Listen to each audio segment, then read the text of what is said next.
Seja bem-vindo a mais um vídeo do Evangelho Eficaz. Antes de continuar, deixa um like nesse vídeo e inscreva-se no canal para continuar recebendo novos vídeos. Os sinais que Jesus nos deu da sua vinda são esses aqui. Voltando lá para o texto de Marcos. Em Marcos 13, olha como ele diz.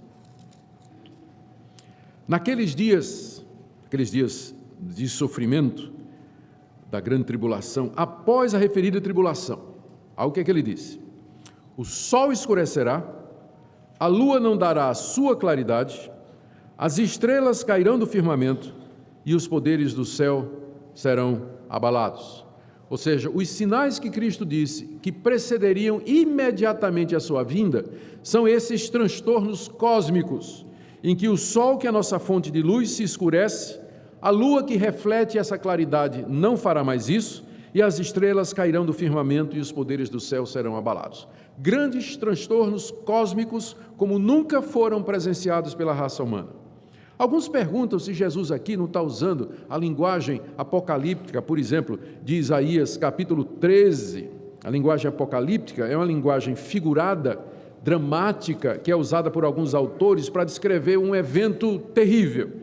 Então, Isaías capítulo 13, do verso 9 a 10, Isaías diz assim: eis que vem o dia do Senhor, dia cruel, com ira e ardente furor, para converter a terra em assolação e dela destruir os pecadores, porque as estrelas e constelações dos céus não darão a sua luz, o sol logo ao nascer se escurecerá, e a lua não fará resplandecer a sua luz. Castigarei o mundo por causa da sua maldade e os perversos por causa da sua iniquidade.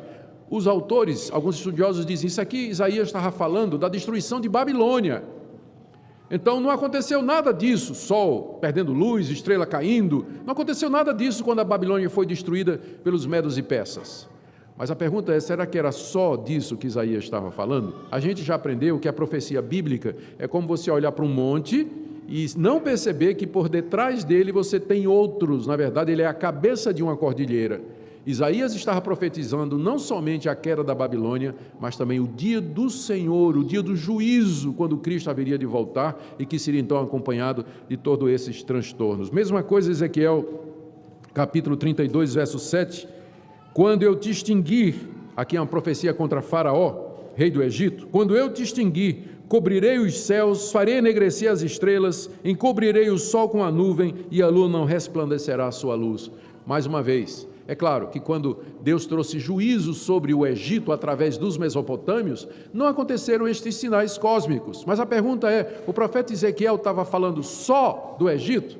Ou, ao falar do Egito, ele também estava falando aquilo que a gente se chama de uma dupla profecia? Ele descreve a destruição do Egito em termos da vinda do Senhor no dia do juízo. Ou a mesma coisa, Joel 2,28, vocês podem dar uma olhadinha depois. Os juízos que Deus executou no Antigo Testamento, então, bem como aqueles que ele executou contra Jerusalém, eram literais e típicos do grande dia de juízo. Veja o que Pedro diz na sua segunda carta, 2 de Pedro 3, de 10 a 13. Há, todavia, uma coisa, amados, que não deveis esquecer, que para o Senhor um dia é como 1000 anos e 1000 anos como um dia. Não retarda o Senhor a sua promessa, como alguns a julgam demorada. Pelo contrário, Ele é longânimo para convosco, não querendo que nenhum pereça, senão que todos cheguem ao arrependimento. Entretanto, virá como ladrão vem de noite, de maneira inesperada. Virá como ladrão o dia do Senhor, o dia do juízo, o dia da vinda de Cristo, no qual os céus passarão com estrepitoso estrondo, e os elementos se desfarão abrasados, também a terra e as obras que nela existem serão atingidas.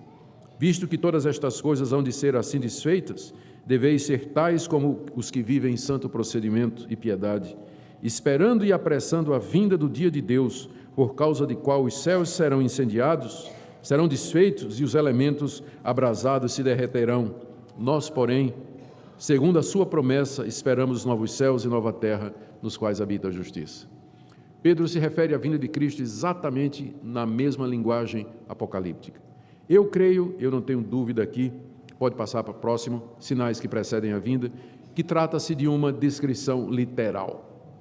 É uma descrição literal. No dia que Cristo vier, acontecerá exatamente isso. O sol vai escurecer, a lua não vai dar sua claridade, os poderes do céu serão abrasados, as estrelas cairão do firmamento. E aí a gente pergunta, mas pastor, como é que pode ser isso? A estrela cair do firmamento, a gente sabe que a Terra é um planetinha, que as estrelas são gigantescas e tudo mais. Lembrem o que eu sempre ensinei para vocês, a Bíblia descreve os fenômenos naturais da perspectiva do observador. Para quem está na Terra, vai parecer que as estrelas estão caindo do firmamento, vai parecer que as estrelas estão caindo do firmamento.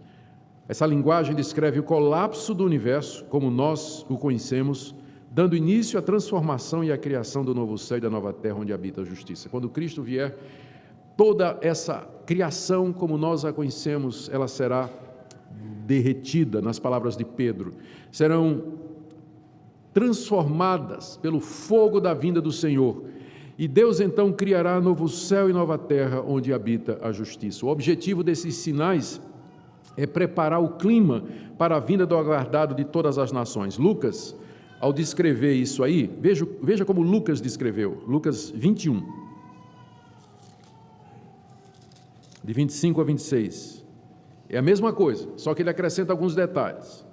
Haverá sinais no sol, na lua, nas estrelas, e o efeito disso, olha aí, sobre a terra, angústia entre as nações, em perplexidade por causa do bramido do mar e das ondas.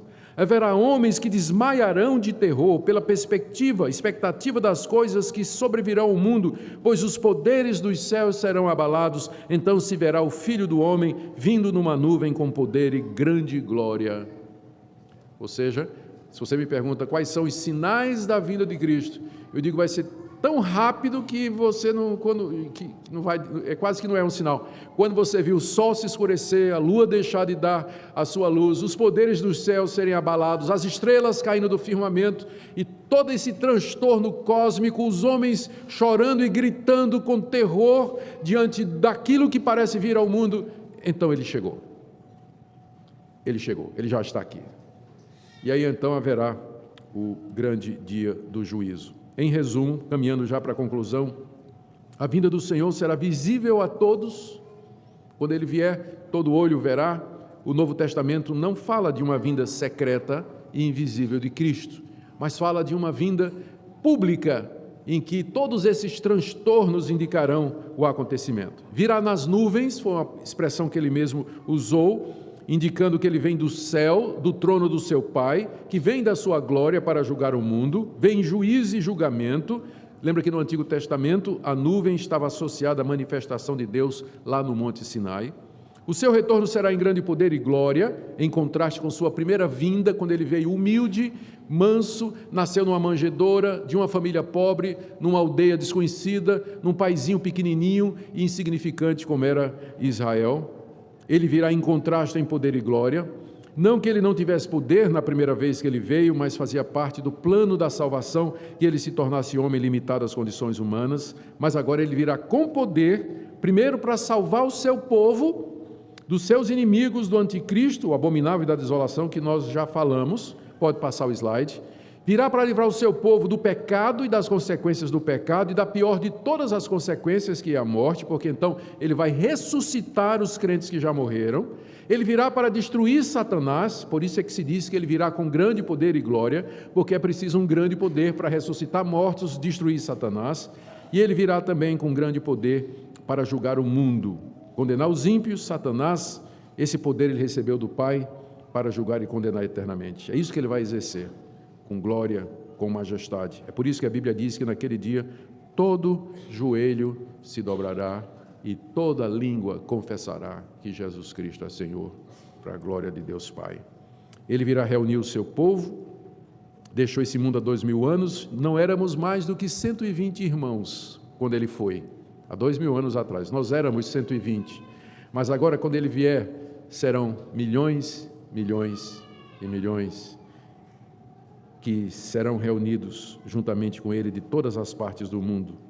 Imagina aquela grande reunião, chamados pelos anjos, trazidos de todas as partes, os mortos ressurretos. Por isso que Lucas diz, estou lendo o último parágrafo, quando essas coisas começarem a acontecer, nós devemos exultar, porque chegou aquele grande dia do encontro com o nosso Salvador. Marca o dia da vitória da igreja, vou pular isso aqui, e a vinda do Senhor consumará a esperança e a expectativa, cumprindo as promessas do Antigo Testamento e, finalmente, promoverá a separação de quem é de Deus e quem não é. Conclusão, o que é que nós podemos aprender fechando? Vocês já perceberam que a vinda do Senhor é o evento mais importante a se realizar ainda no calendário de Deus. A sua importância se deve ao fato do que ela representa. A vinda de Cristo representa a vindicação da igreja. A igreja será justificada diante do mundo. O mundo, então, nos verá como nós somos. A vinda de Cristo representa o julgamento do mundo e dos anjos, representa o encerramento da era presente e a inauguração do estado eterno. Outra coisa que nós aprendemos, não se pode predizer a data. Eu não sei se você alguma vez esteve debaixo do ministério de algum falso profeta que marcou data. Espero que você fuja, que é cilada. Não fica não, é cilada. Nós não sabemos o dia da vinda do Senhor. Outra coisa que nós aprendemos será numa etapa apenas, visível, universal, pública, trazendo juízo. Quinto, aprendemos que o ensino sobre a vinda do Senhor deve gerar expectativa perene no coração dos cristãos. E deve, por último, gerar alegria e regozijo e não a frustração dos planos. Eu perguntaria para algumas pessoas aqui, se queria que Cristo voltasse hoje? Eu tenho certeza que eu vou ouvir a resposta, pastor, não, o meu casamento é daqui a 2 semanas. Pastor, não, eu estou acabando de comprar um apartamento, pastor. Pastor, não, eu acabei de conquistar aquela menina que eu namorei desde o ginásio, escola, e ela aceitou. Eu não quero que Jesus venha agora. Se Jesus vier agora, vai estragar os meus planos. Tenho certeza que se eu perguntasse hoje, aqui, se todo mundo gostaria que Jesus viesse hoje, eu tenho certeza que alguns, talvez até digam assim, sim, mas assim, com a dorzinha no coração, porque os seus planos estão frustrados. Mas, na verdade, se isso está acontecendo com você, quem sabe que hoje de manhã Deus está lhe chamando para que você reflita sobre isso. A vinda do Senhor Jesus é o dia da glória, da consumação, é o momento esperado, é o fim do plano da redenção, é o clímax, é o ápice de tudo aquilo que Deus planejou, é o momento do encontro com Ele, da glória, de prazeres e delícias que superam em muito qualquer prazer, felicidade ou recompensa que você imagina ter aqui nesse mundo. Por isso que nós devemos orar a última oração do livro de Apocalipse e com ela a última oração da Bíblia. Maranata, vem, Senhor Jesus. Amém?